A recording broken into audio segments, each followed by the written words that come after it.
Successful হতে গেলে একটা প্রচণ্ড টাফ স্কিডিউলের মধ্যে দিয়ে যেতে হয়। তো আপনার কি মনে হয় যে কতক্ষণ কাজের পর এই সাকসেসটা আসে?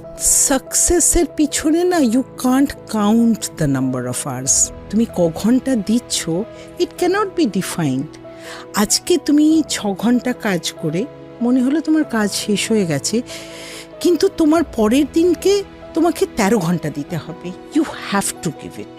আজকে তোমাকে সাকসেসফুল হবার জন্য it's not the number of hours, how much you give passionately. আজকে ফিল্ম ডিরেক্টর তারা মনে করছে আমি একটা শট নেব, কিন্তু সেই শটটার জন্য 7টা শট নিয়ে একটাতে গিয়ে ঠিকছে, তাই তো?